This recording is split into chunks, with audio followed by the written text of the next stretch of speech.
Joining me today in the studio is Joshua Burgin, who serves as the coordinator of the New Security Leaders Program at the Warsaw Security Forum and as an advisor to the European Academy of Diplomacy. In addition to his international affairs, he is a political campaign expert and has managed campaigns in states of Florida and Massachusetts. He has also written a book entitled The Primal Scream: Why America's Broken Politics Elected Donald Trump and Why It Could Happen Again. So, welcome, Joshua. Great to see you.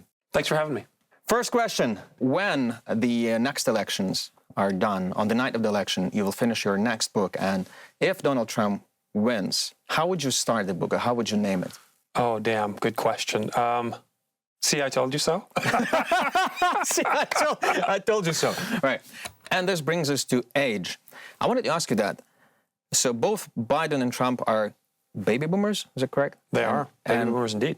Question is, why don't baby boomers let everything go and let America have younger, more dynamic, more vibrant people to rule them?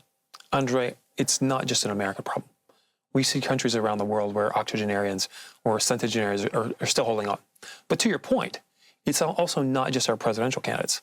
Yes, Trump is in his late 70s. Biden is in or near his 80s. But we have the same thing with our senior leaders in the Congress. Mitch McConnell, leader of the Senate, notably having health problems right now, in his 80s.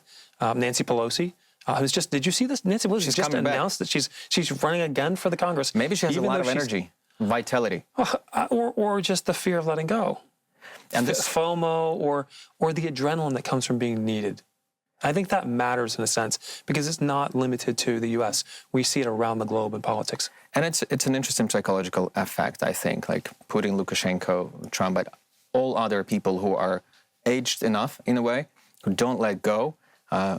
We would suggest, as you said, it's an existential threat. So if I'm not needed, then I'm dead, basically. So it's a fear of death, which manifests this way.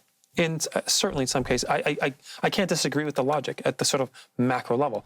Again, I've seen this with my own eyes in multiple places, from Hillsborough County, Florida, where I grew up, members of the county commission who'd been city council, who'd been elected to the state house, come back to the county commission because it was the biggest paycheck. They're retiring with that paycheck, and they're still holding on till their last breath, basically. And I think, well, this is terrible. But I saw the same thing in Ramallah on a tour of the West Bank in Israel a few years ago. So it's a fairly universal principle. A few things on U.S.-Ukraine relationships.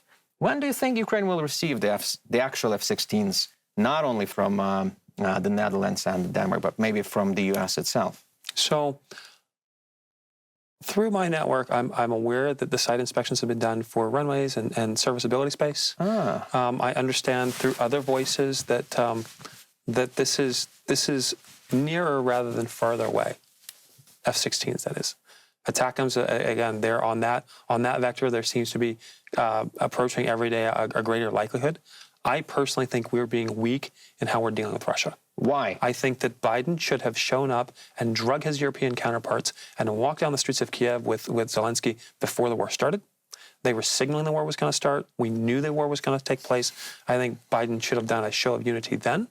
I think sooner rather than later, we should be, NATO should amass troops in Poland on the border with Russia and say, you're done. They should put 300,000 people there and tell them openly, you're done. We're giving you this amount of time where we're going to engage. This is more hawkish than anybody you'll hear in the U.S., but Russia only understands one thing, and that is physical power. Yeah. And all the hand-wringing and all the conversations and all the, let's negotiate a mutually beneficial outcome, the only thing Russia can hear is, you will be harmed.